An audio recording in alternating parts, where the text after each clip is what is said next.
All right, welcome back to Problem Solver Politics. I'm your host, Cardinellis, with Cody the Oracle. Hey, everybody.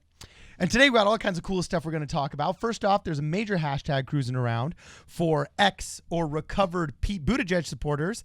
And we're wondering, is the hashtag Pete to Bernie hashtag actually real, or is it just a bunch of fakers? Okay, there's some funny data behind this. Also, it looks like Bloomberg and Steyer have spent pretty much the GDP of an entire banana republic, about $500 million. All right. And Steyer's already out, having dumped at least, $3,700 per vote without getting even one delegate. And well, you Michael could also say an infinite amount of money per delegate. Yeah, an infinite amount of money per delegate. And no joke, now Bloomberg is on the chopping block, having already spent over $400 million. So we're going to see if this is his $400 million day, like the old TV show, The $6 Million Man. This is like the $400 million day. All right.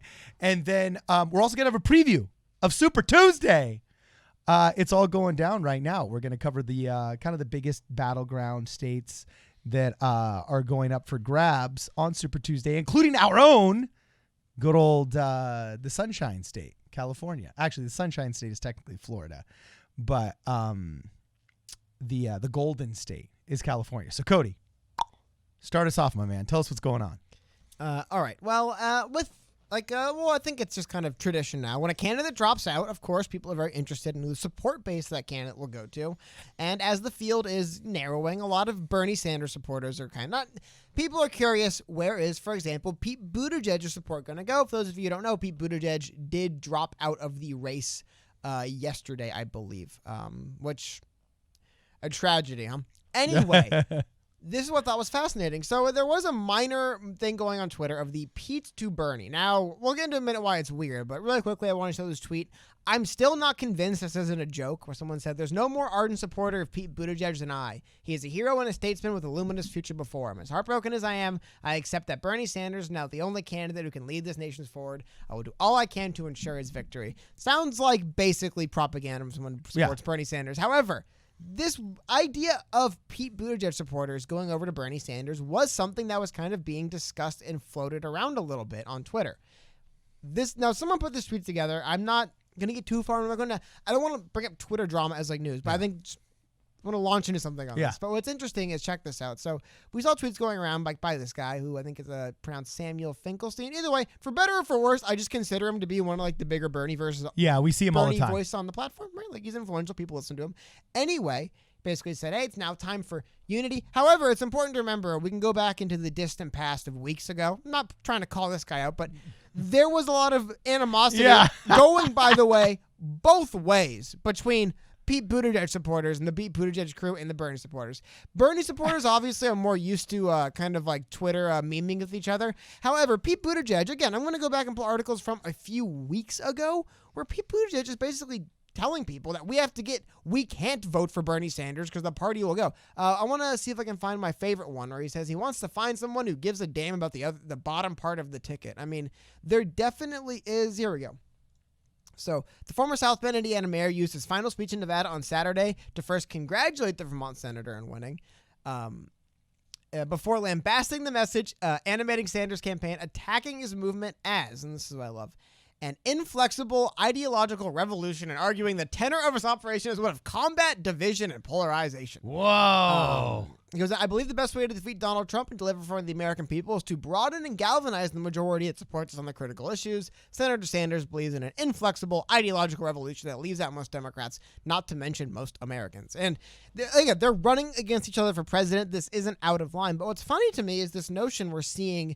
And again, I want to go back to this first tweet, which I think might have been a little bit of a joke. Let me see if I can pull it up here. Okay. Because while this guy seems to think that Bernie Sanders is the only way forward, his boy Pete Buttigieg didn't. His boy Pete Buttigieg just last week was telling him, hey, man, don't vote for Bernie. He's the worst. So point being, there's been a lot of these calls for unity within the Democratic Party as we're nearing the end of this election. But it almost seems like this disingenuous thing they feel they have to say in order to still come across as the remnants of what a liberal Democrat is supposed to look at like a certain from the point, 90s. though, it is election day, and the hollow "we need to come together and unify" message, it kind of goes away when you look around, and it's like, I guess we need to come together and unify.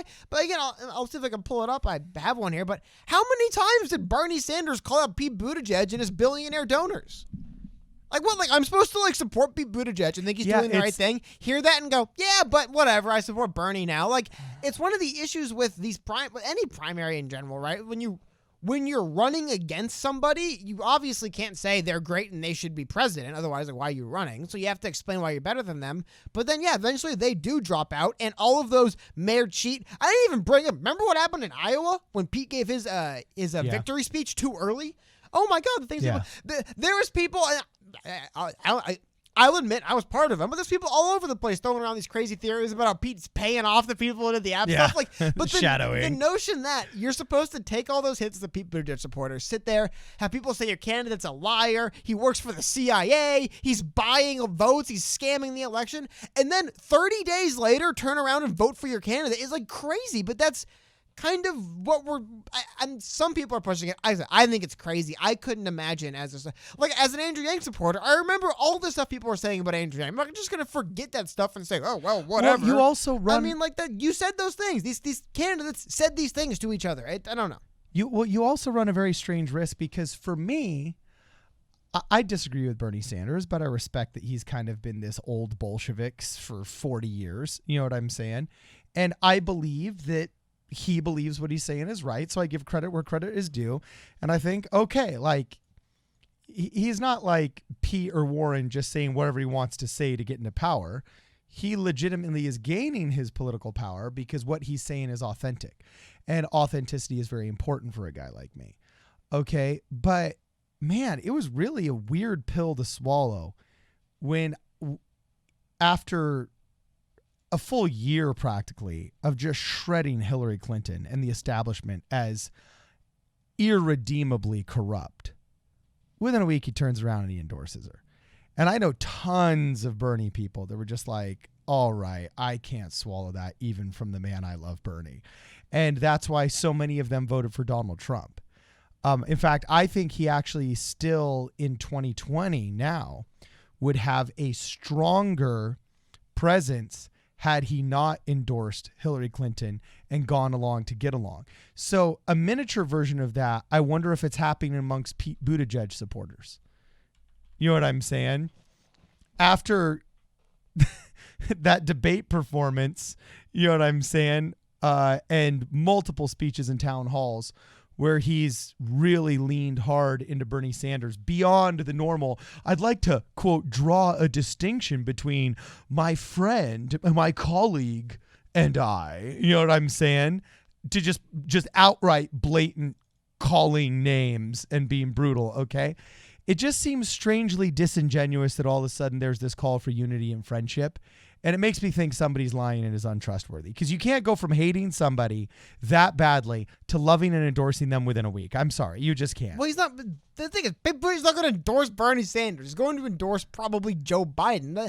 My point being, it was never going to happen. But it's just funny we keep seeing, because we're seeing as we're getting closer and closer to the election, less and less candidates in the race. It keeps happening where I'm thinking back now. I'm like, yeah, like a lot of Elizabeth Warren supporters do their second choice is Bernie Sanders, and that makes a little bit more sense to me because, well, Bernie Sanders supporters have called Elizabeth Warren a snake and stuff in the past. Like, that isn't the biggest deal to me. Like, their policies are similar. My point being is, what did Pete Buttigieg and Bernie Sanders ever have in common? Like, this notion that they're going to get unity behind candidates like Pete and Bernie makes no sense to me. Like, all of a sudden, like, Pete's a progressive now? When was Pete a progressive? Pete wasn't a progressive 2 weeks ago. Now he is because you need his support. But that's the reality of winning an election. All of a sudden, you have to start trying to ignore what happened. But, again, I can see how, like, the snake memes, like, for Warren, who cares? Even, like, the rat memes for Pete, who cares? Accusing him of being a cheater. But the stuff is, like, it's just, I think as a voter, you have to, at a certain point, go to the ballot and say, do I really want to vote for, like, my candidate and this candidate went at each other like crazy for months. Like, do I really feel like I want to go out there and vote for this guy? Yeah. Because here's the thing. There's a lot of people, I think, that say, well, I just want to vote for whoever I think is going to beat Trump, or I just want to vote for who's going to win. I feel like all those voters are probably just going to stay home for the primary then and vote in the general. Like, if that's your only care, I want to vote for the person who beats Trump, well, then you can do that in the general. You don't have to do it in the primary. So I don't know. It's a really weird kind of side effect of having a primary, which is running within your own party, right? Competing. But it's an even greater side effect because Bernie Sanders doesn't consider himself a Democrat, and he considers the Democratic Party an adversary to him. Yeah. And he's running as one. Yeah. That does become a problem. And it does become an issue when you, my larger point is Elizabeth Warren, definitely more of an establishment, but she is a little bit of a progressive. She aligns. I could see how you could like Warren, but then also say, well, Bernie's talking about some similar stuff. I like Bernie as well. I cannot see how you could be for Medicare for all who want it one day, and now I'm like, we have to abolish private insurance. Yeah. In 7 days, because all of a sudden he can beat Trump more. It's like, well, why were you not supporting Bernie 7 days ago then if he's the one that can beat Trump? So it's going to be interesting as we get past Super Tuesday down the line, when less people, as you mentioned, Tom Steyer recently dropped out. Like, well, this is why politicians. It's almost like who's left, right? Yeah. Well, this is also why so many of these politicians have such a bad name, because it can't help but come across as disingenuous. And no matter how you try and spin it, it just comes across as artificial and fake, like you were saying something to gain power. You know what I'm saying? I just wish I said, you know what I'm saying twice, and the fans are totally going to tag me in it, and they're going to totally mock me, and I need to get better. But anyway, it's really going to, it's okay to say, look, I disagree with this guy, and I still don't like him, but I view him as a lesser evil than our opponent. I could take that any day of the week. But this idea that all of a sudden we're friends and there's a call for unity, I don't know. It comes across as at best artificial, at worst completely disingenuous, and just dishonest. Well, but beyond that, it isn't going to happen. It's not possible. Like, if Bernie Sanders is calling himself, I think the Democrats called him an existential threat first, and then he kind of liked that language and is now using it to describe himself. My point being is there is a direct adversarial relationship between the front-running candidate and the party he's running to represent. It happened with Trump in 2016. It's not unheard of, right?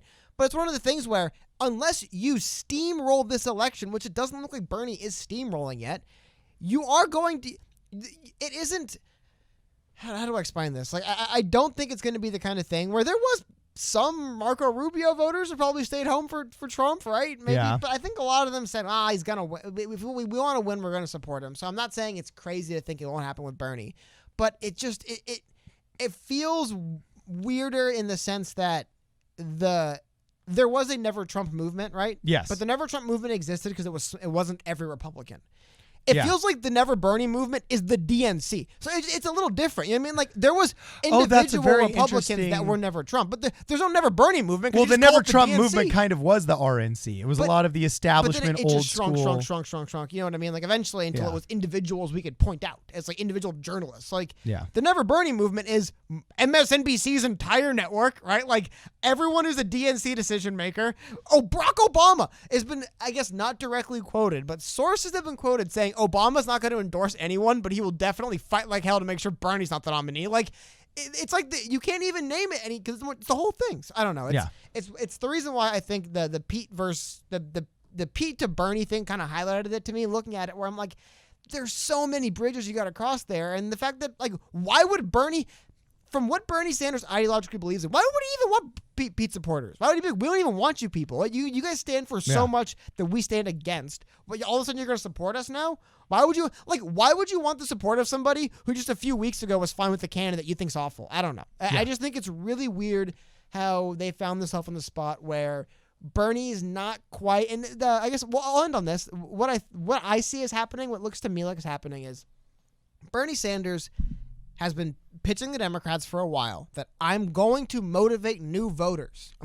So it sounds like he's pulling the Trump argument. But here's the thing. So far, he's not doing it. And here's the other thing. You think about how the DNC... And he didn't do it in 2016 too much. Well, but a little bit. I'm talking about in 2020. It seems to me, looking at how they set it up for superdelegates to only come in if there's no majority in the first vote, what that tells me is they said, look, Bernie, if you deliver these voters you said you're going to deliver, and you run away with the primary and you win it outright, whatever, it's yours. We're fine with you motivating a new base and winning as a Democrat.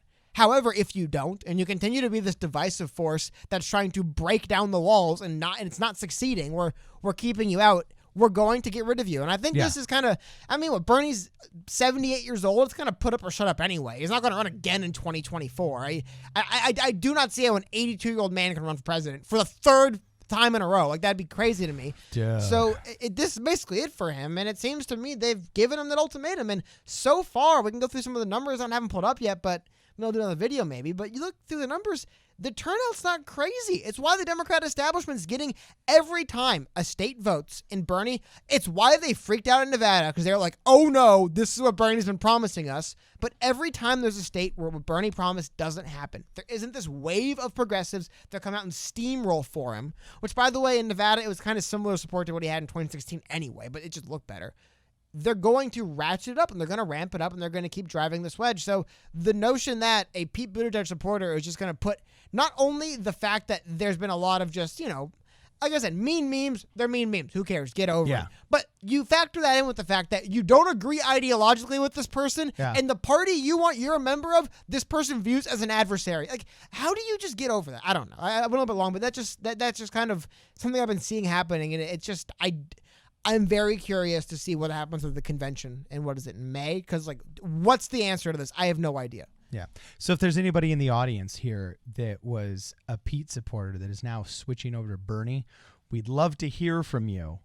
You know what I'm saying? Please put your comments below. Cody. So anyway, let us know what you guys think. If we missed something, follow us on Twitter at PSP Radio 1, Instagram at Problem Solver Politics. Don't forget to join the channel. It's an inexpensive way to make sure that we can keep these videos coming without any corporate donors. And we got a podcast on Spotify, Google Podcasts, Apple Podcasts, basically anywhere where podcasts are sold or downloaded. You can check us out on your favorite podcast platform. It's simply under Problem Solver Politics. And you guys got to make sure that if you want to grab a Problem Solver Politics hat, that you check us out at problemsolverpolitics.com. There's a link to PayPal right there if you want to walk away with some of your merch. And are we going to be live streaming tonight, Cody? Yes, we're live streaming tonight because this is Super Tuesday. Well, technically, it's Monday. It's not Super Tuesday, but we're going to be live streaming tonight because we usually live stream on Mondays talking about Super Tuesday. So I have to make sure that I get everything grammatically correct. Anyway, this is Problem Solver Politics. We'll see you guys in the next video.